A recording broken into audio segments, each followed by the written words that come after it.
Donc, la méthode du rectangle. On a notre nuage de points. Pour faire la méthode du rectangle, tu vas venir encadrer ton nuage de points avec... Oups, je vais tasser ça. OK. Tu vas venir encadrer ton nuage de points en faisant le rectangle le plus petit possible. OK?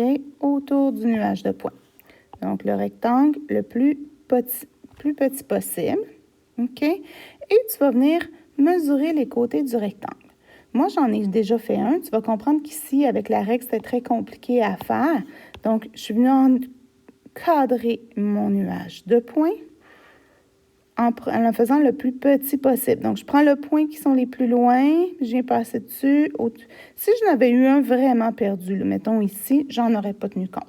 Fait que je viens encadrer. Et je vous rappelle qu'un rectangle, ça a 4 angles droits puis des côtés parallèles. C'est sûr que si tu me fais un rectangle qui a l'air d'un parallélogramme, je ne pourrais pas te mettre des points là-dessus.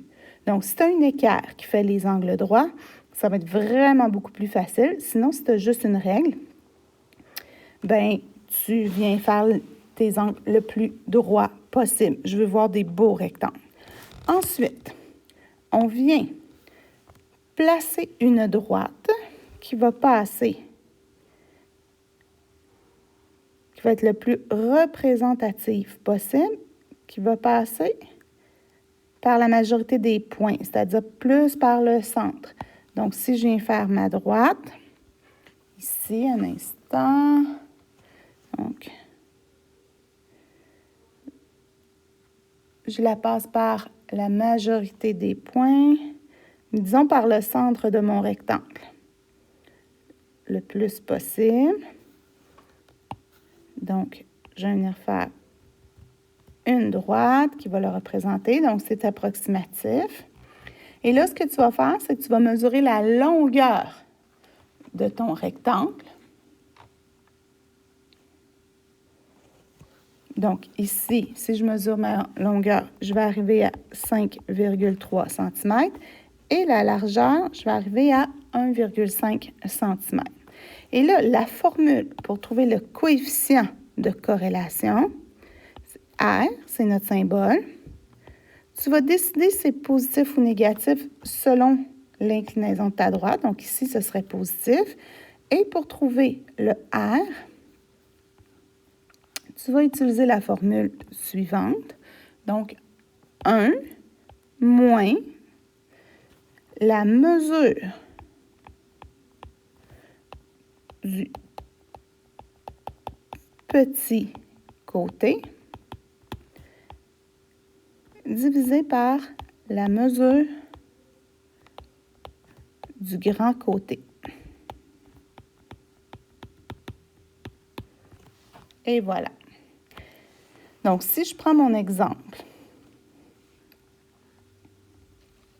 si je veux venir trouver la mesure du coefficient, qu'est-ce que je vais faire? Bien, je vais faire R. Ici, je vois bien qu'elle est positive, donc je n'ai pas besoin de marquer de plus devant. Si ça avait été négatif, j'aurais mis un moins.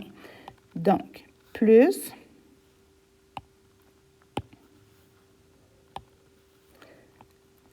1 moins la mesure du petit qui est 1,5 sur la mesure du grand qui est 5,3.